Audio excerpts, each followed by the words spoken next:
Hey there, this is part 2 of The Rainstick, a Fable. This is by Sandra Robinson with illustrations by Peter Grosshauser. And if you haven't seen the part 1 of the video yet, I'll put the link down in the bottom. You should go watch part 1 first. This is part 2, and it is called The Journey. As a quick recap, the boy, the main character, is the son of the village leader, and the village has no water. The storyteller from the boy's village told him where to go to get water, to make the water come back again, to make the rains come again. So now the boy's going there on the journey. If you have the book, you can join us on page 15. The boy had been pursuing the horizon for many suns. Sometimes he grew angry and frustrated, thinking the storyteller must have tricked him. The line where the sky and the earth came together never seemed any closer. The land through which the boy passed was like his homeland. The brown, prickly stubble poked through the sides of his flat sandals. He woke early and walked until the heat of day made him see shimmering things that weren't really there. On a day when he had not found water, he saw his mother. As her image wavered in the heat, she held out a calabash from which sparkling water flowed. He ran toward her, but after a few steps, the heat brought him to his knees. When he looked up, she had vanished. After that, he rested in the shade on a large rock or tree during the heat of the day and traveled when the sun was lower in the sky. Oh. There's the boy resting in the tree. He's still holding the feather from part 1. What's underneath that tree? There's a lot of lions under the tree. At night he searched for a tree in which to sleep.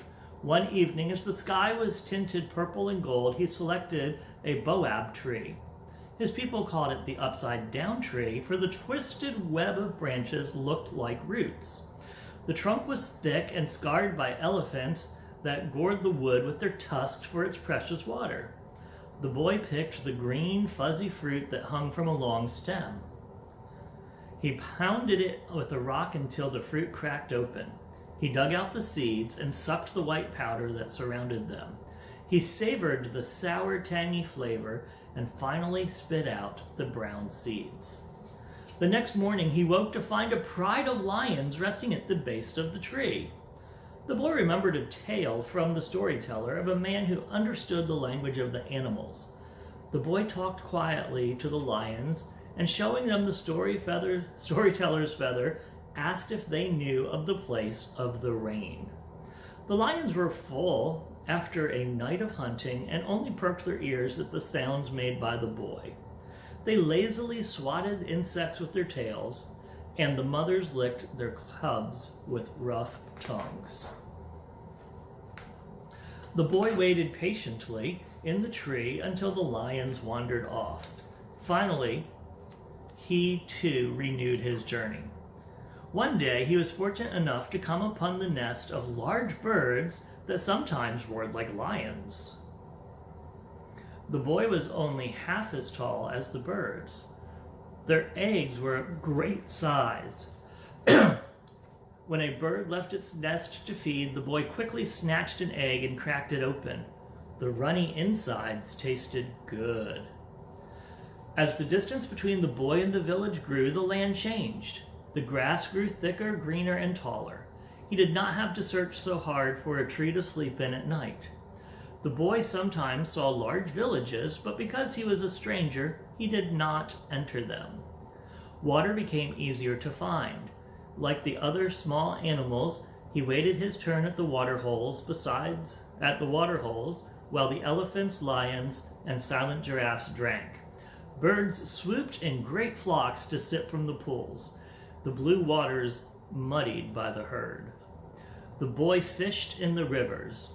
Where the waters were very low, the fish were trapped in small pools, and he easily scooped them up with his fish veer. But his fishing was not carefree. He was always watchful of the grinning crocodile and the hippopotamus that jealously guarded its territory. Oh, and we have a beautiful artwork of this scene. Here we see the boy fishing. We have some of those giraffes. There's the hippo. And there's the crocodile.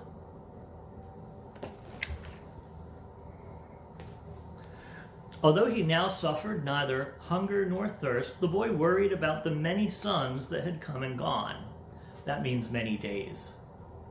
His absence was likely another burden for his father and mother to bear.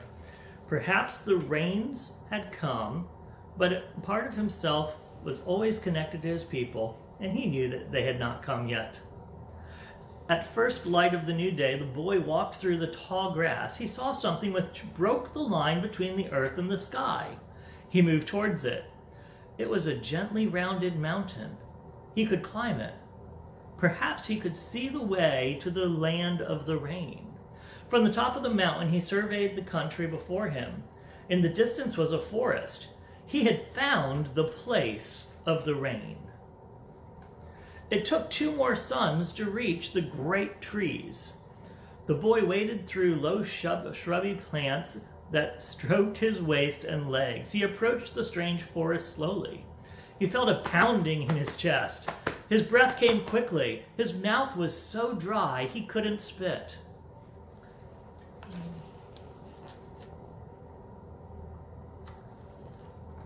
Those are some big trees. They're just like the trees on the cover of the book. The storyteller had told tales of this feeling. People who faced leopards felt it. The boy turned his thoughts from himself to the thirsty villagers, to the storyteller, to his father and mother. Now he drew strength from his fear. He approached the great trees. He thought, I am like the ant to the elephant.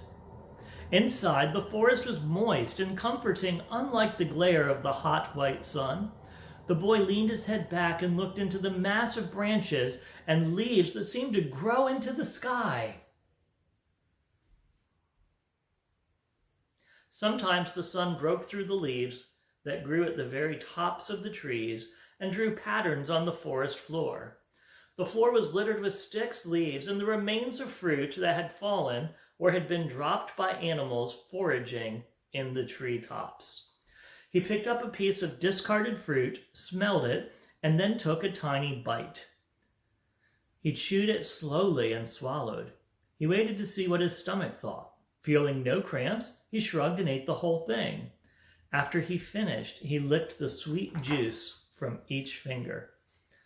As the light became softer in the forest, he knew he must find a place to sleep. He found a tree with a rough gray bark like the skin of the elephant. The boy thought it must be a grandfather tree. Many people holding hands in a circle could not reach around it. Grasping a vine the size of a man's arm, the boy climbed up. A wide lower branch formed a shelf close to the tree trunk. Here the boy curled up and waited for sleep. In the growing darkness, the sounds of the forest pressed closer by the boy. Shrill screams and gentle cooing filled the damp night. Insects whined and buzzed. Occasionally he heard the low rumble from the throat of a stalking leopard or the shrieks of quarreling monkeys. But it was another sound that caused the boy's heart to beat painfully in his chest.